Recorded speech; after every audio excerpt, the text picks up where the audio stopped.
Thank you. So I'm starting the recording now, and I'm going to share with you the screen. My name is Tim, I'm an alcoholic, and all sorts of other things. So we're on page 85 at last, and I'm going to go through this line by line. So the first line. It is easy to let up on the spiritual program of action and rest on our laurels. Posting that to the other screen.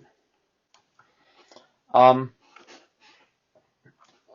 thing that I've noticed being in recovery for a long time, so I've been in recovery, if you don't know me, since 1993, is you go to a meeting and it's all very lovely and all your friends are there and they're all having a lovely time and everybody's glad to be sober and everybody's all very keen on the program.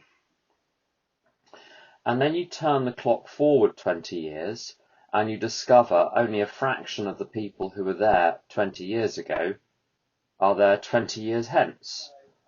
And the question is, what's happened to the rest? Some are dead, some are drunk, some are mad, some are medicated, some are institutionalized, and some are fine, some are working the program, fully involved and fine. And this doesn't apply, in my experience, just to alcoholics. I've had experiences with sponsees in the Anon fellowships, where 1 minute, at a particular, let me just close the door properly.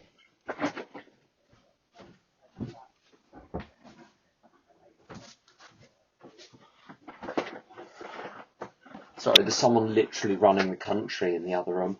I've noticed sometimes I'll have a great sponsor-sponsee relationship with a sponsee in Al-Anon or S-Anon or X-Anon, whatever the Anon fellowship is, and all very keen and all we like God very much and we like our meetings very much and all this is very nice. I love the program. And then a year later or 2 years later, resistance, contempt, reproach, reactivity, the 4 R's of react, resist, reject, reproach. And the thing is, it doesn't happen.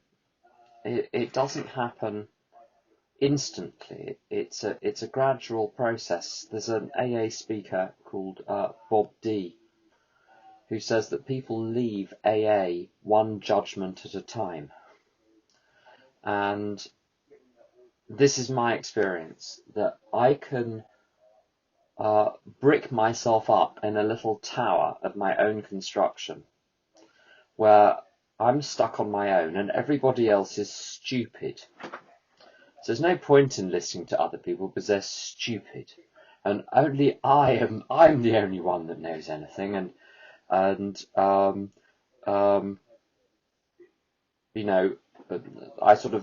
almost don't want to say this because it's blasphemous, but thinking God is stupid as well. So there's no point in talking to God. What does he know? And the thing is, you can coast for a while if you build up good patterns and good, effective ways of operating in the world. I find I can cut off my connection to the higher power and continue for a long time taking those right actions, and it can feel like everything is fine. It's like a ski jump. I know that Israel isn't the biggest skiing nation, but you imagine a ski jump. So someone flies down the ski slope and then they fly up into the air, and for a while they're literally flying through the air. Except the reason they're flying through the air is not because they're operating under their own power. They're flying through the air because of the laws of physics enable them to be flying through the air, but they're not doing it, the laws of physics are doing it. So if I acquire a good program through the first 9 steps and practicing steps 10, 11 and 12, that will give me some momentum. And then if I cut myself off from the higher power, that momentum will continue for a while, and it looks like I'm doing very well. Look how well I'm succeeding in the world. But the clock is ticking, and at some point, unless I re-access that power, I drop to the ground. And sometimes that can come in the form of external problems, so conflict with other people. But more often than not, I first notice it because I start to feel dead inside. Empty, what's the point? All I do is right actions. When is the payback? When is the reward? I try so hard and no one helps me. I know none of you have ever felt anything remotely like that. You know, when you go through the day and all you do is good things, and you look forward to your 5 minutes between 10:55 and 11 p.m. when you can finally do all of the things that you've wanted to do for yourself. And everything is dry and empty. And the problem is, I've disconnected myself from the higher power. So the most obvious way of disconnecting yourself from the higher power is going and spending 7 hours in a bookmaker's, a gambling shop, or any of the, there are lots of venues where you can act out in the world, in London in particular. And that's a very obvious way. A second obvious way you can act out and let up on the spiritual program of action is to simply stop going to meetings, stop answering sponsee phone calls. But the most subtle, insidious one is when I continue to do everything right, but I forget what the source of my power is. And I'm going to take it up a level from the skiing image. Is if you see a ball flying through the air, so someone throws a ball, football, a tennis ball, and it's flying through the air. And then you see a bird which is flying through the air. They're both going to look as though they're doing a similar thing. Sometimes birds can glide without the wings moving. But no one would say the ball is flying. The ball is being flown by something. It's being flown by the force which is behind it. And I'm very fond of the idea that I mentioned this before, that there's an image of creation being God created the universe and wound it up like a mechanical device, and gradually the springs are releasing and all of the consequences are flowing through. Meanwhile, God is like reading a book somewhere, ignoring the whole thing. He set everything in motion, job is done, off doing something else, and we have to pick up the pieces of the consequences of the material world. Or there's another perception, which is that the universe is being recreated moment by moment. I'm not going to go into the theology of this, but I find the notion that the universe is being recreated moment by moment more compelling. What that means is I need to be taking spiritual action on a daily basis.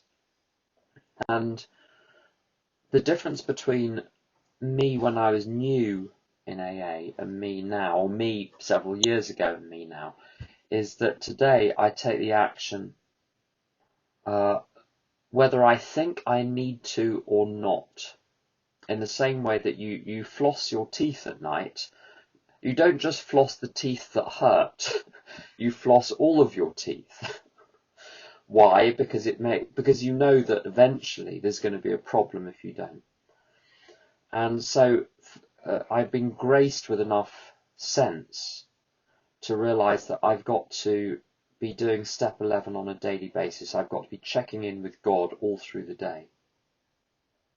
And so obviously I've got to do meetings and return sponsee phone calls and do service and do all of those things.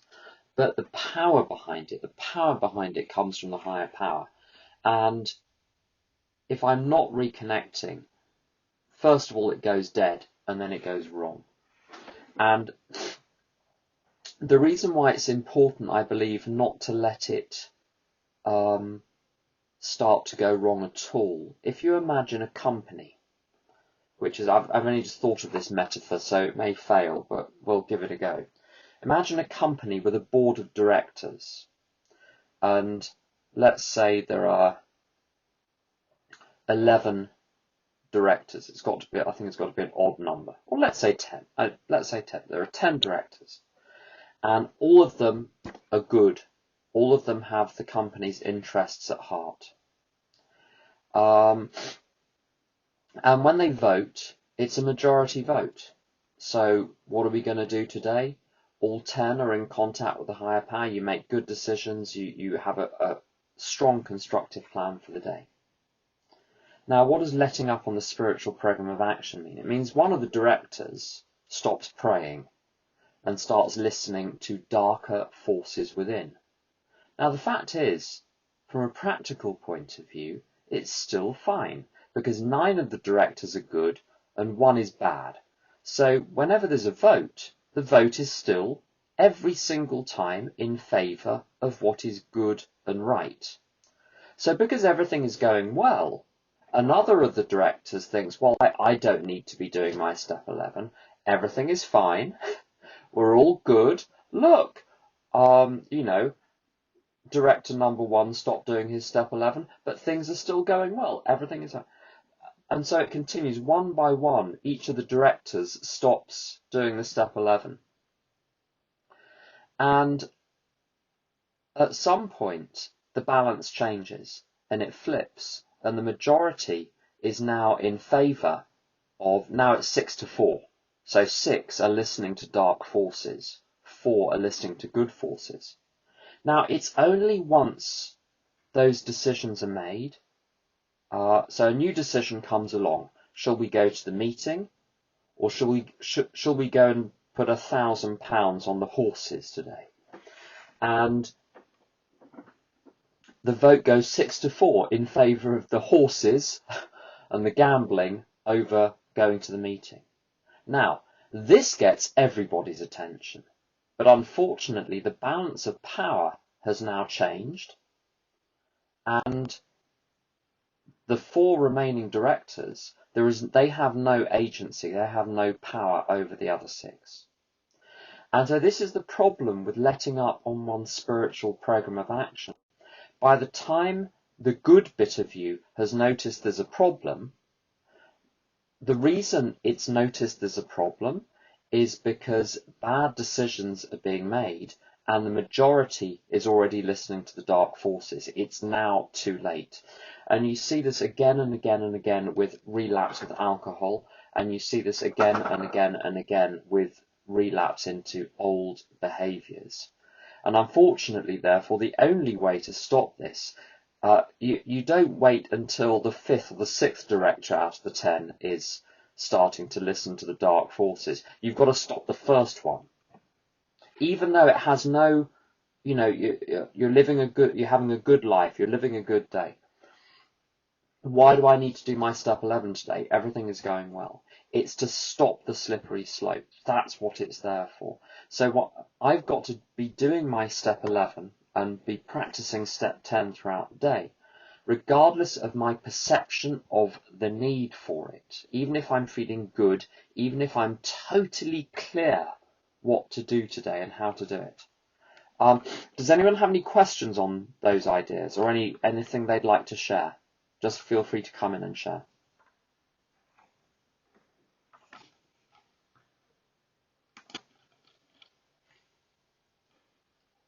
Okay, I'm going to share the screen and go to the next. Oh, hello. Yes, Tracy. I just had a thought when you were talking about checking in, making the habit. It's almost like for myself sometimes when things are rolling along and they're okay and they're good, just hearing you speaking about that, sometimes too I think that the evaluation process, if I stop doing it, I'm not taking in the good as well. I'm rejecting the good that on a subtle level. Does that make any sense, what I'm saying? Tell me more. So, like when I'm in a lot of pain and I'm fighting the dark side, I'm more inclined to go and start working on this. You know, I'm more inclined to be working these things and trying to evaluate the defects of character. But I'm also becoming aware of this defect of character that doesn't allow me to evaluate and allow the good that's happening as well.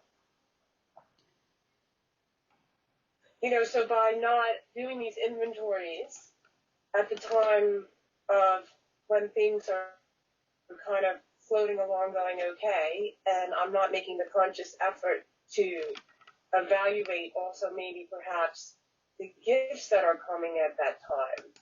It's almost like a subtle rejection of the good and the evolution. Yeah, I've got you. I think that's absolutely. I don't know if I'm making any sense. I don't know, but no, I think that's absolutely right. So, part of the daily work of the program is obviously at night on page 86. It's got a bunch of questions we're supposed to ask, and they are focused on troubleshooting. But I think one does have to, if one is inclined to morbidity and dark reflection and beating oneself up as a pleasurable activity, it doesn't do any harm to look at two forms of good: the good that we've done and the good that has come to us, recognizing in both cases the source of that good. So I think that's a very good point. If I'm not doing daily inventory, I'm going to be missing the good. If you shut down the noticer of bad things, you're also shutting down the noticer of good things. So someone's asked a question: when you refer to the 11th step, are you referring to the nightly review as well as prayer, meditation, and asking for guidance from the higher power? Yes. So the spiritual program of action, the best way to describe it. So the first 9 steps are obviously to clear the path, to clear the ground to live on a spiritual basis. And its steps 10, 11, and 12 are the living on a spiritual basis. Step 12 is the content, and the method is steps 10 and 11. So it's an integration of all three steps. I'm just going to have a look at the book again. So I'm just going to repeat the line. It is easy to let up on the spiritual program of action and rest on our laurels. We're headed for trouble if we do, for alcohol is a subtle foe. We're not cured of alcoholism. What we really have is a daily reprieve, contingent on the maintenance of our spiritual condition. And a couple more points. The spiritual program of action, it's a very interesting turn of phrase. It does require me to be connected to the source as the source of power and the source of direction. So the image in step 3 is you're driving the car. You're not supposed to be, people say you have to get out of the driving seat, and I sort of know what they mean. I have to get out of the driving seat of other people's cars. That's been my problem, is I try to drive other people's cars. But I'm still supposed to drive mine. And to do that, I need direction, which is the satellite navigation system, and then I need petrol in the engine. And as I discovered this morning, I need a battery which is not flat. So, whole drama. Anyway, back to the point. The spiritual program of action does require me to be connected to the higher power. However, there are a couple of interesting points here. The first one is the bottom of page 14. So this is in Bill's story. He says, faith without works was dead, and how appallingly true for the alcoholic. For if an alcoholic failed to perfect and enlarge his spiritual life through work and self-sacrifice for others, he could not survive the certain trials and low spots. So this form of spiritual life is not purely the abstract part where I sort of sit on a cushion and talk to God, that's got to translate into action in the material realm. And we need a little gloss on the phrase self-sacrifice for others from an Al-Anon perspective. The risk of alcoholics overdoing self-sacrifice for others is very limited, so it doesn't need a gloss for alcoholics. But I think it does need a gloss for Al-Anons, or a little bit of explanation as to what that actually means. So what it doesn't mean is, don't look after yourself. That's absolutely not what it means. What it's talking about there is the abandonment of self in the sense of ego. So the trouble is with self, you've got all sorts of possible definitions. You've got your soul, or your spirit, or your material life, or your ego. Here it's your ego which is being sacrificed. And so sometimes what self-sacrifice can look like is when I say no to someone who is asking me for a particular form of inappropriate help. To sacrifice self there is to say no and go and do something that's more important. Because the self that's involved there, the ego that's involved there, is the bit of me that wants to say yes so that you won't be angry, so that I can think of myself as an eternally, endlessly helpful person. So self-sacrifice for others, doesn't mean that I say yes to everything. It means I'm saying yes to what is God's will, which means saying no to being commanded by other people to do their will. So it's, as usual, Al-Anon is a somewhat more subtle program than AA. There's another quotation, if I can find it. Let me just flip to the screen again. There's another quotation,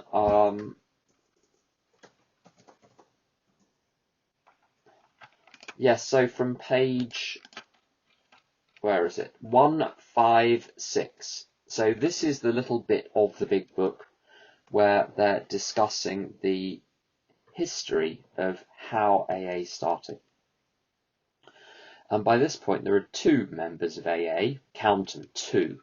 But life was not easy for the 2 friends. Plenty of difficulties presented themselves.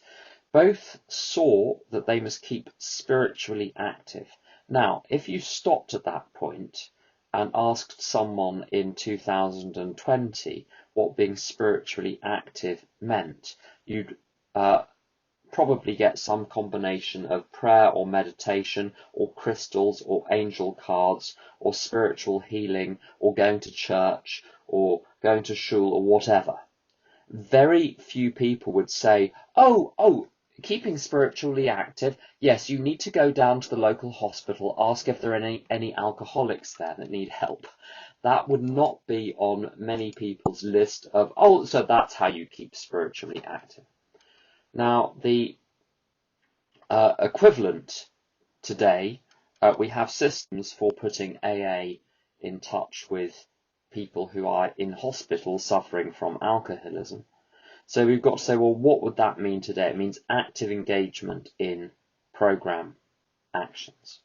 So to keep spiritually active is to connect to the higher power first for strength and direction, but then to translate that into action so that the whole thing is not just a self-serving exercise of me connecting with God so that I feel all cozy and comfortable. Going back to the text, 85. So we're not cured of alcoholism. What we really have is a daily reprieve contingent on the maintenance of our spiritual condition.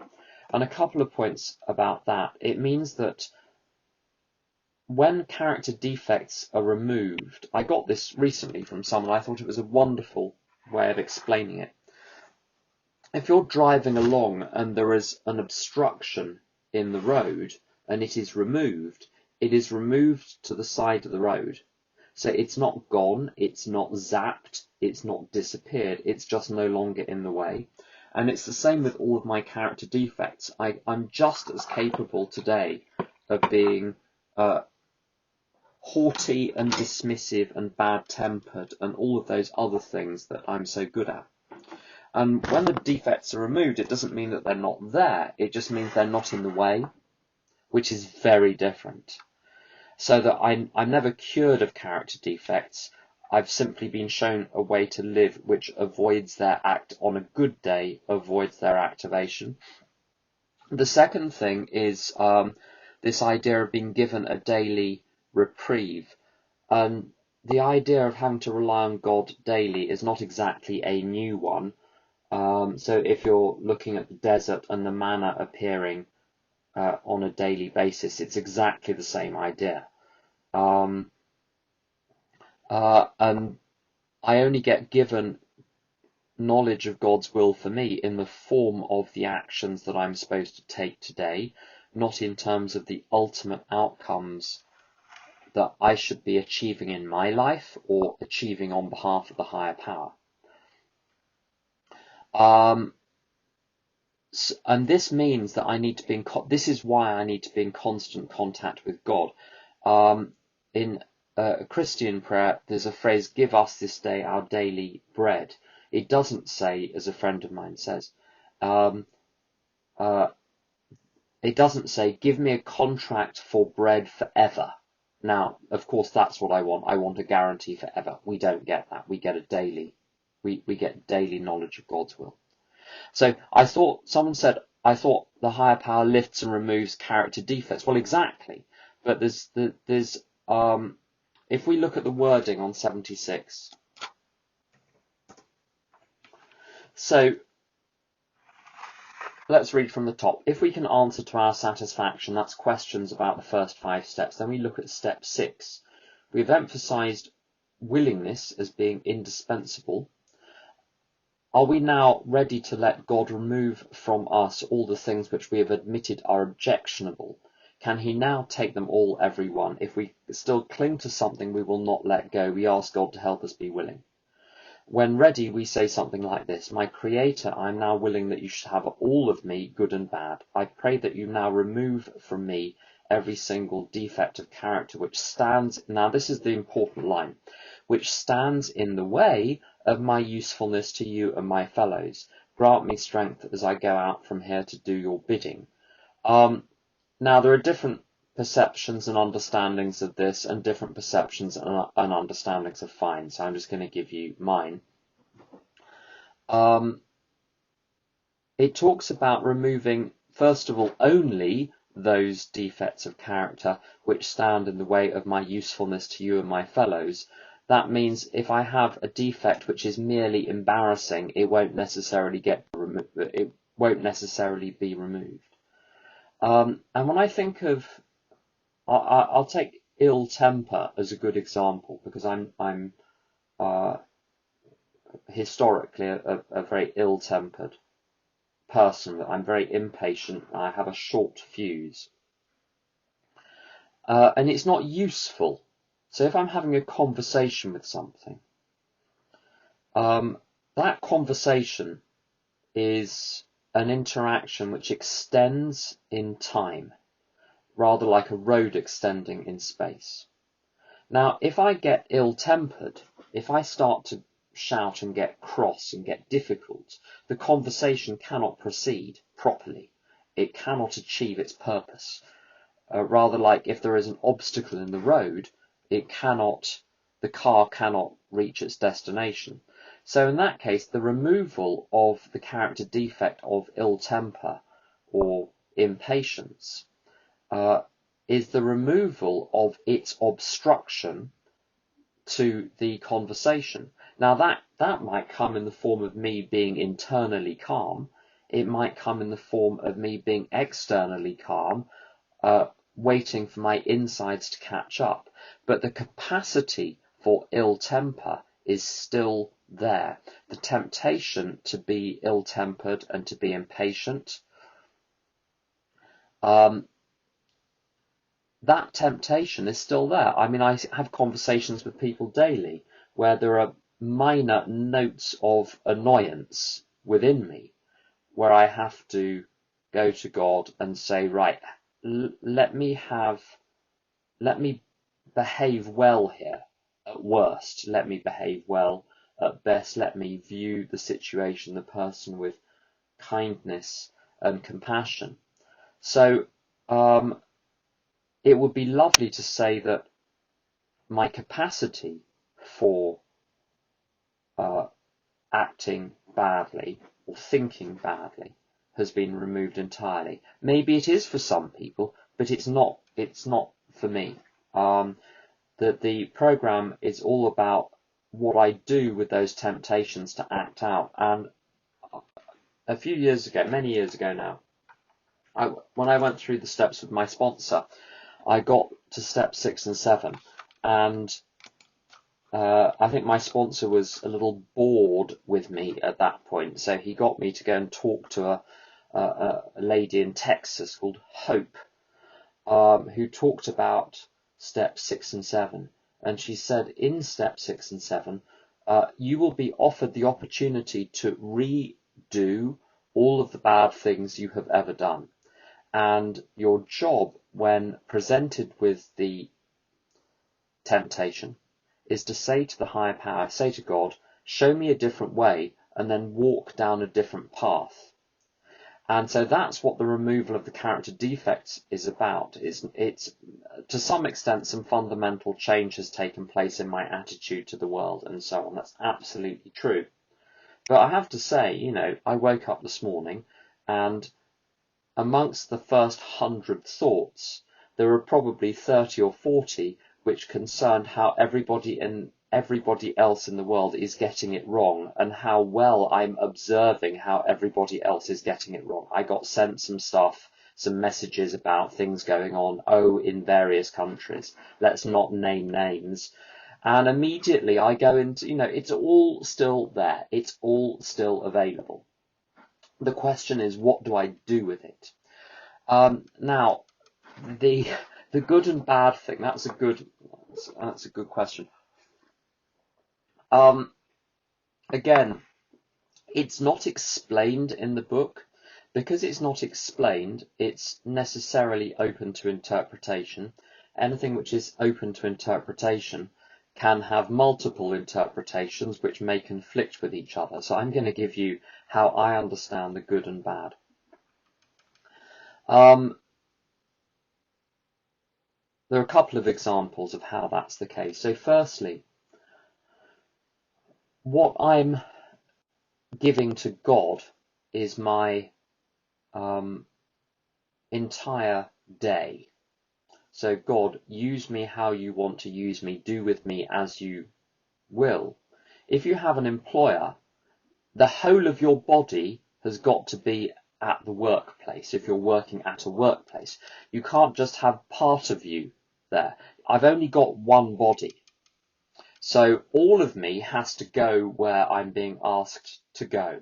So in step 7, the whole of me has to be given to God to do something with. So if God wants me to go and say yes to a new sponsee, I said yes to a new sponsee yesterday, God help me. And I think this one's going to be a good one, but I've said that before, so who knows. Now, that choice of what will I say yes to this opportunity that God has placed in front of me, it is the good in me which will be used in that, as well as all of the defects which have to be removed, and all of the darkness in the past, which is then used as part of the sponsorship to help someone else.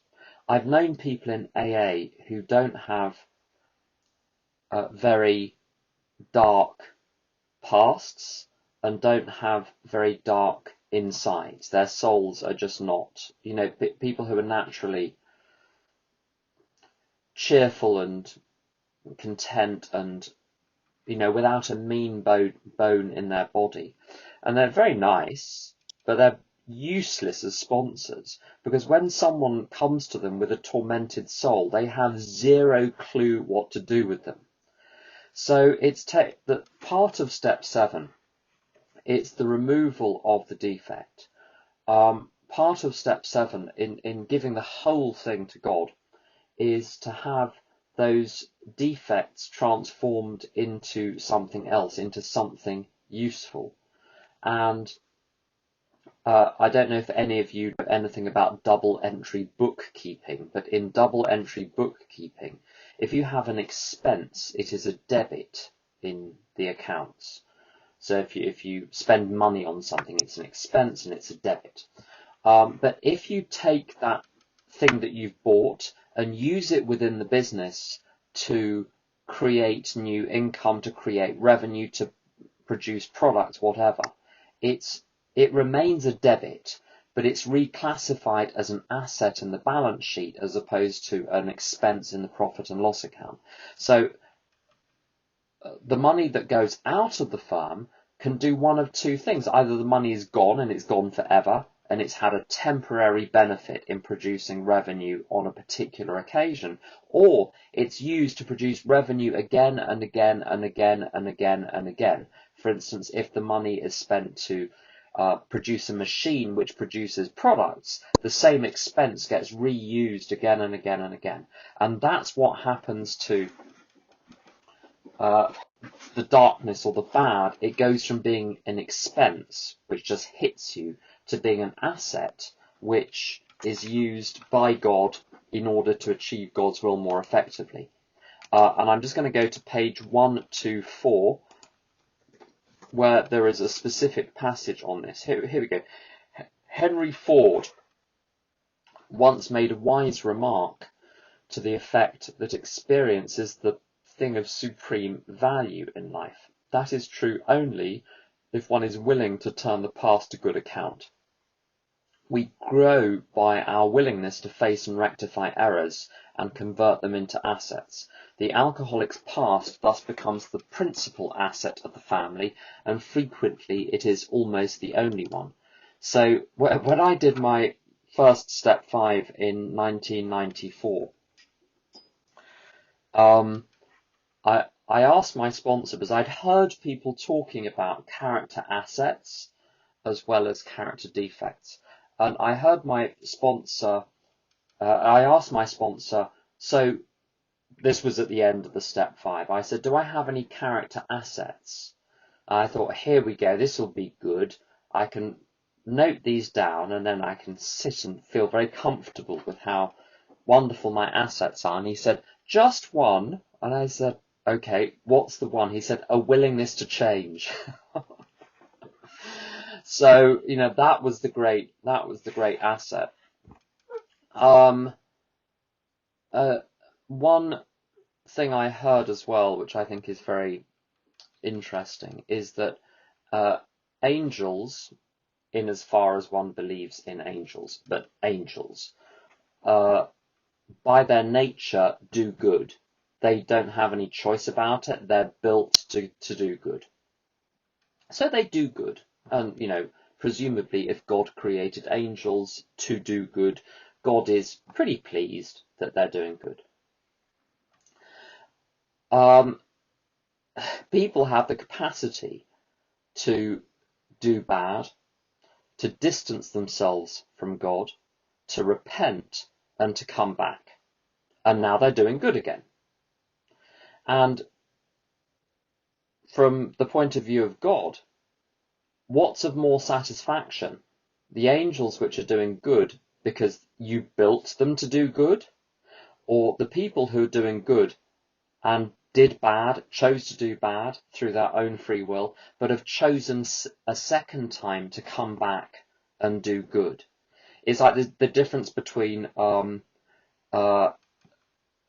if you've ever been in a position where people are forced to spend time with you for some reason versus a position where people are choosing of their own free will to be with you. There are family occasions where everybody has to be there because there will be hell to pay if people aren't there, versus a birthday party where people have voluntarily got together to throw you the birthday party. You didn't even invite them, but they actively chose to be there.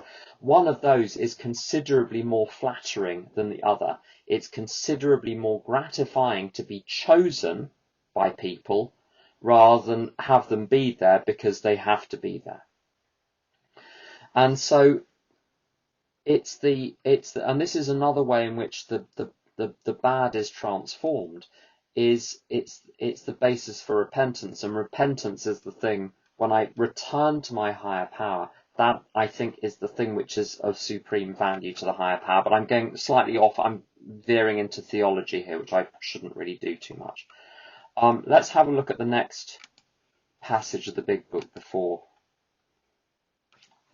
I misbehave any further. Right. Tim, Yep. can I say Yes. something? It's O'Share. Yes. I just wanted to add one thing with regard to the daily reprieve. I just wanted to tie it back to what you said before, which is that the issue of I can't rest on my laurels. I always learned that what I did yesterday is not necessarily going to either keep me sober or keep me focused on my side of the street for my non-issues today. That I have to, that it's necessary and of utmost importance that I put effort in today as a separate day than I did yesterday or the day before, et cetera, et cetera. Thanks. Absolutely. Absolutely. So the next passage, this is where step 10 in the big book switches into action again. So a lot of what we've had in the last page has been commentary. This is instructions.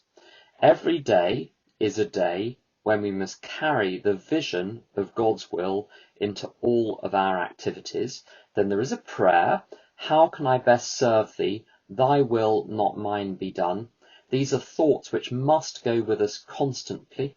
We can exercise our willpower along this line all we wish. It is the proper use of the will. So there's a lot in here. Sometimes people say there are no musts in recovery.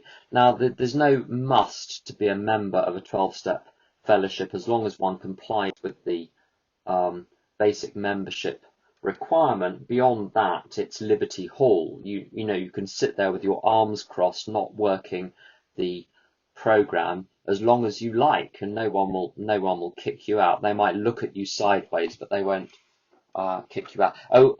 Hi Sarah, we're on page 85 right now. So there is a must here. Must to what? So does someone want to say something there? I had a little crackle on the line. Right. So this must, in order to work the program, this is what I have to do. And it's absolute. It says every day. It says all of our activities, so there are no exceptions. It says these are thoughts which must go with us, and then it says constantly. So this is my basic setting. Every day is a day when we must carry the vision of God's will into all of our activities. And now the vision of God's will, again, we've got to be slightly careful from an Al-Anon perspective. I can and have indeed misread this in the past subconsciously as the vision of what God's will is for you, and I'm the instrument of divine justice to bring about God's will in your life. No. It's the vision of God's will for me in as far as what my beliefs, my attitudes, my thinking and my behaviour, as far as those are concerned, but specifically into my activities. What spirit do I bring to these activities? How can I best serve thee? Thy will, not mine, be done. And I find this immensely useful as an instant antidote. I've got a fairly extensive family of people that largely don't like each other very much, don't spend a huge amount of time together. So when fate conspires to throw us all together into a room, it's very, very awkward. You know, people just don't know each other very well because they don't like each other, so they haven't taken the time. And there are all sorts of things going on below the surface. The surface is very polite. Below the surface, there's other stuff going on. Some people leak more than others, but basically the surface is fine. But it's very, I can get very self-conscious because of the silences, the gaps, the not knowing what to say, the not knowing what to do. And this is just the perfect antidote. God, what's your vision? What's the vision of your will for me right now? Show me the next thing to do, the next thing to do, the next thing to do, the next thing to do, the next thing to say, the next thing to do. And if I do that, I can trust that literally the whole of my life works itself out. If I keep doing the next right thing. And also the antidote here. This is the antidote. On the previous page, it said we continue to watch for selfishness, dishonesty, resentment, and fear. And here it gives us the antidote. These are thoughts which must go with us constantly, so that I can actively engage in this thought as opposed to the fearful, resentful, selfish, dishonest thought. So the way I get rid of thinking that I don't want is to substitute thinking that I do want. And here the physical world operates differently than the spiritual world. If I'm holding a plate and I drop the plate stays dropped. In the realm, in the spiritual sense, in the mind, if I drop a fearful thought, it leaps back into my mind. And then I drop it, then it leaps back in. Then it's more like a dog than a plate. You know, you put the dog on the floor, it leaps back up onto your lap. You put the dog on the floor, and this can go around forever, and the dog loves it. And it's like that with fearful thoughts, that the fearful thought will come back into my mind unless, like with the dog, if you then take some object and put it on your lap, the dog can't jump up anymore. So this is what I have to do, is to replace the wrong thinking with the right thinking. And it's very useful to have this passage memorized. Every day is a day when we must carry the vision of God's will into all our activities. How can I best serve thee? Thy will, not mine, be done. And at the very least, if I'm not connecting with the content of that, at least repeating those lines over and over and over again stops the bad thoughts coming in. And then once I've calmed down, I can start to connect with the content. And it's a trick, actually, with, I don't know, probably most of you do some form of daily prayer, and some days you're like super connected, and some days you're super not connected. Some days you're saying the words, other times you're really thinking about the meaning and the sense and relating to it and connecting to it. Sometimes it depends on the mood, but sometimes with formal prayers, and I do formal prayers, I don't connect to a line, and I realize I'm at risk of just saying the words. And I believe there is a value in just saying the words sometimes. And I won't go into the details of that. That's for another conversation. But sometimes I'll take a line. Let's say I suddenly realize I haven't connected. I will just say the line over and over and over again until I connect. And then at some point, something gives way and I connect, and I find a way of having it make sense for the moment in question. The next line, which is immensely useful, is this: we can exercise our willpower along this line all we wish. It is the proper use of the will. And sometimes the way people portray step 3 is, oh, you just give everything to God and then you sit there like a potato and the world will do what it does and you don't need to worry about anything, you don't need to do anything, everything is in God's good hands. And well, that's one view. it's not one that's really consistent with the book. When you take step 3 in the big book, it says, next we launch out on a program of vigorous action, and the vigor must come from me. So it's not about becoming a sack of potatoes or a pudding. It's about taking the will that is within me and aligning it with the will of the higher power, and recognizing that my true will has come from the higher power anyway. And the image here is, if you take a candle, a small candle, and place it next to a large candle, the flame of the small candle gets sucked towards the flame of the large candle, and they become a single flame. So this is the point. You're not supposed to snuff out the flame of your candle. You're supposed to bring that flame near to the flame of the higher power, and they become a single flame. That's the idea here.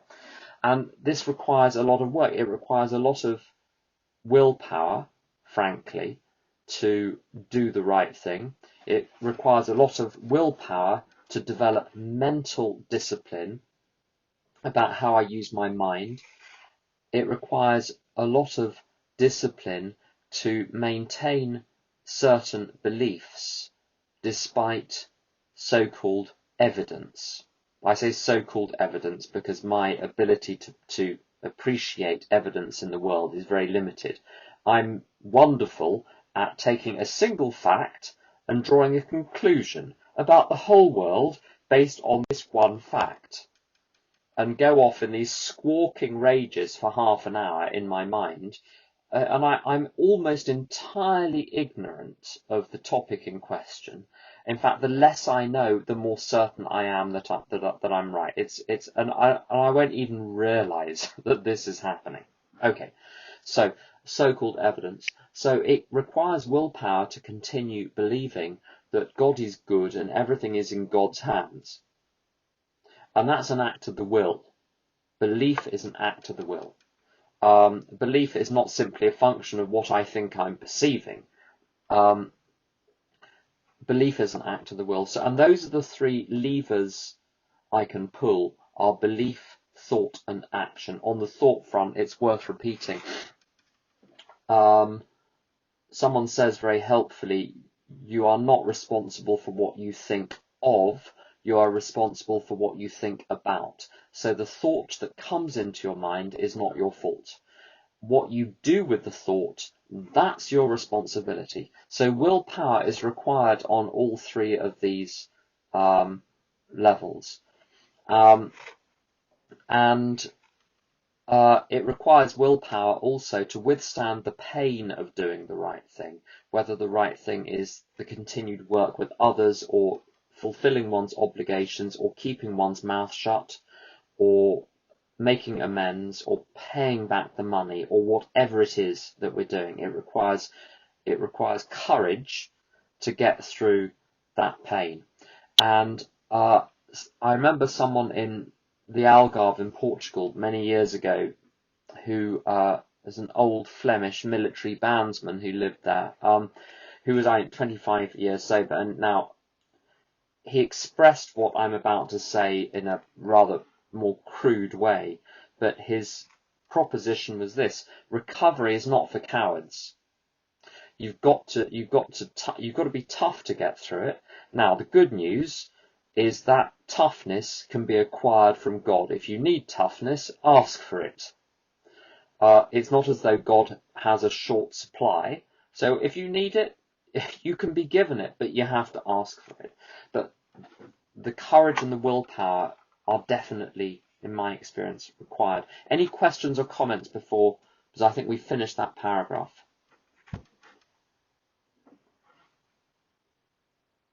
Okay. Yeah, hello. Oh, yes. Hello. Yeah. Yeah, I have a question. Yeah. Can you just repeat what the 3 areas are that require willpower? Okay. Belief, what we think about, and action. I include in that, action includes speech. So sometimes people talk about the three things that you can have control over being thought, speech, and action. I've expanded one into belief and thinking about, and I've contracted speech and action into one thing, which is action. But essentially, it's saying the same thing. Any other thoughts or questions? Doesn't willpower also come from the higher power?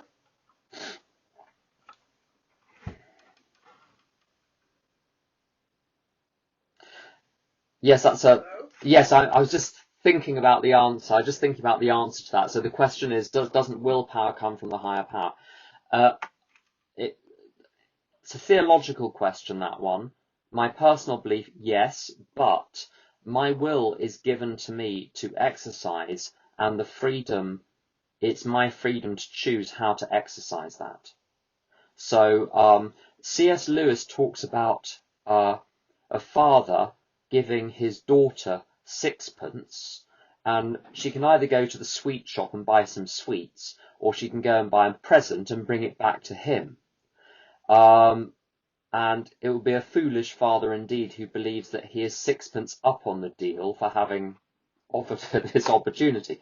But that, I think that's the thing. So the sixpence comes from God, ultimately, but it's my choice how I spend the sixpence. Does that make sense? Yeah. Can we ask, like in the program, is it legitimate to ask the higher power to strengthen willpower? I believe so, yeah. If my problem is I know what the right thing is to do, but I don't have the strength to do it, I can ask for it. It's absolutely legitimate. I mean, it says in step 11, praying only for knowledge of His will for us and the power to carry that out. So asking for that willpower is part of the power to carry that out. Okay. So let's have a look at the next paragraph.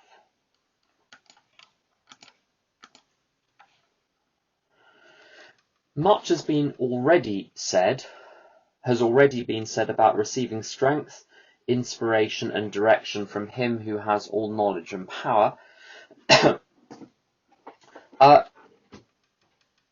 What I would say about that, I mean, that echoes what we've just said. You see this pairing all the way through the big book about knowledge and power. So knowledge of God's will for us and the power to carry that out. It talks in We Agnostics a lot about that pairing of knowledge and power. The image of driving the car, you need the satellite navigation system and you need the petrol in the engine, or the battery of the car. Looks like I won't be driving for a few weeks, but that's another story. So those are the two things. Those are the two things that you need. The other useful thing about this line, strength, inspiration, and direction from Him who has all knowledge and power. It's not a bad line to turn into a prayer and to say to the higher power, to say to God, "Oh, you who have all knowledge and power, please give me strength, inspiration, and direction." And the reason it's helpful with sponsees that have a ropey or shaky notion of the higher power. You say, well, how about you try this? You conceive of God simply as the source of all knowledge and all power. Go with that. You're good for 5 years with that definition. You don't need to delve further into theology. If we have carefully followed directions, we have begun to sense the flow of His Spirit into us. To some extent, we have become God conscious. We have begun to develop this vital sixth sense, and that requires to develop this vital sixth sense, but we must go further, and that means more action. The only thing I would say, I think needs to be said about that really, is that it's a set of promises. So the big book has promises all the way through, and this is another one. If we've carefully followed directions, which means the step 4 has to be thorough. Interestingly, it never says anywhere in step 4 that it is exhaustive or comprehensive. It's thorough. So if you do a thorough analysis of your character, it doesn't require you to write 400 pages on 800 resentments. That's obsessive compulsive. It's not thorough. There's a difference between the two. So when a doctor gives you a thorough examination, including blood tests, he doesn't test all of your blood. He tests a few milliliters of your blood, and that provides a thorough analysis of your blood. It's the same with a person's character. If you analyze a few major situations, a couple of dozen major relationships, you will learn everything you need to know about that person's character from those couple dozen situations. What else does carefully mean? It means in step 5, the exact nature of my wrongs, every twist of character, so that's all of the character defects, and it talks also about dark crannies of the past. So that's what I've got to do in step 5, is convey those two specific aspects. I might have a problem with the recording here. Let me just get another recording going. Jim, could you repeat the two things that we need to look at in step 5? Yes. Let me just get the recording sorted out. Just a sec.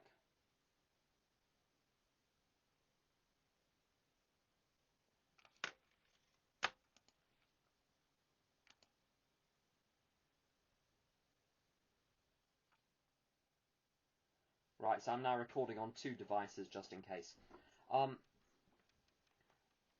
In step 5, it says on page, let me move to page 75, just a second.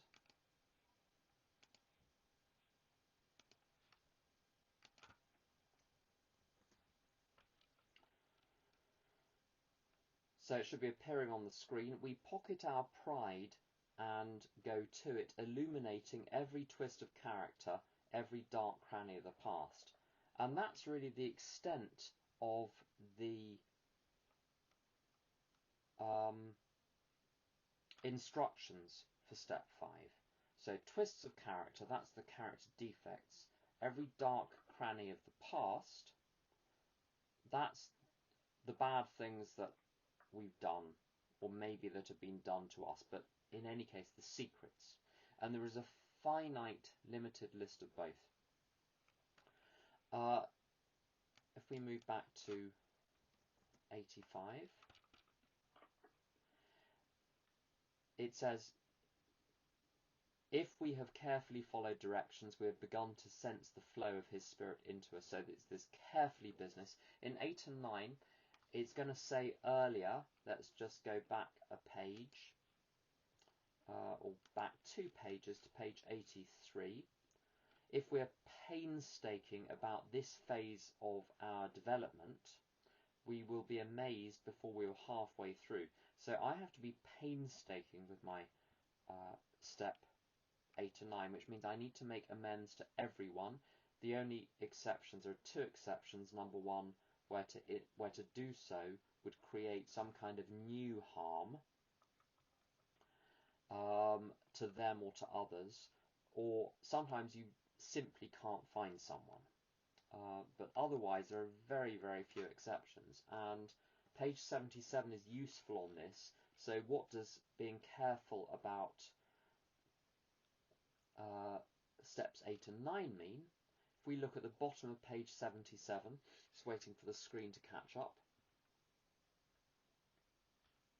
It seems to be frozen, so I'll just read it out. Oh, there we go. Under no condition do we criticise such a person or argue.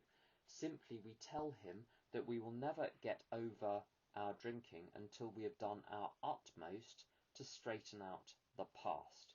And our utmost is a pretty uncompromising standard. So if there is an action that I could take, to do my utmost means to take all of the actions. And the curious thing is, if I go back to page 85, it says, we have begun to sense the flow of his spirit into us. To some extent, we have become God conscious. In the first few years of my recovery, I think I probably did 90% of what I was supposed to. But there were still some secrets, not so much secrets, but behaviour patterns I wasn't admitting to as being defective. There were things I was justifying to myself. And also there were step 9 amends which I'd wheedled my way out of doing in various ways. There were certainly some gaps in my steps 8 and 9. And I think I got about 10% of the flow from the higher power by doing the first 90%. And the other 90% of the flow from the higher power came from the remaining 10%. It's the final push of that last 10%, the last few amends, the last few corners of unforgiveness. It's those that opened up the flow. Sometimes people do most of the program but not all of it and get very weak results, and that's why it's the final stages. It's like when a pipe is blocked, there is only the gush of the water flowing again when the final blockage is removed. Most of the initial work to remove the blockage is simply putting yourself in a position where you can remove the final blockage. Do you think an Anon, so this is a question here, do you think an Anon needs to make amends for the past the same way as an alcoholic? My view is that a soul is a soul, and the reason a person needs to make amends is because they're a person. The darkness that flows from not making amends will affect an alcoholic in the same way as an Anon, in the same way as someone that doesn't have an addiction. The difference with an alcoholic is that if the darkness is not remedied and the person doesn't connect with a higher power, the mental obsession will recur and they'll drink again. With the Anon stuff, if that darkness is there and is not remedied, then there will be a mental obsession and there will be a relapse into other behaviour patterns. And so I see exactly the same pattern with Anon sponsees as with addict alcoholic sponsees, and I see it in exactly the same way myself. If I start to engage in imperious behaviour with sponsees, until I start amending that, it's like being in a full-blown addictive pattern.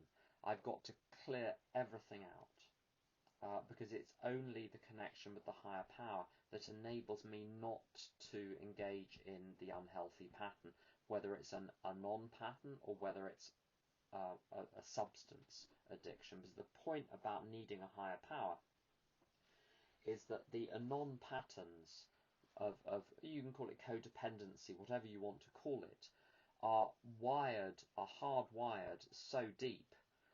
All I'm going to get is a daily reprieve, and that daily reprieve is enough to have an amazing life every day.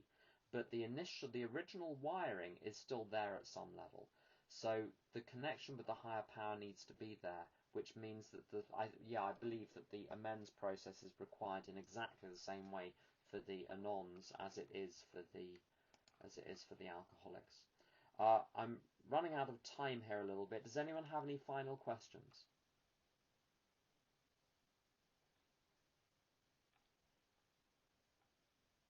Okay, well, what I suggest we do is we'll close up for today, and let's close with the Serenity Prayer. Just a moment.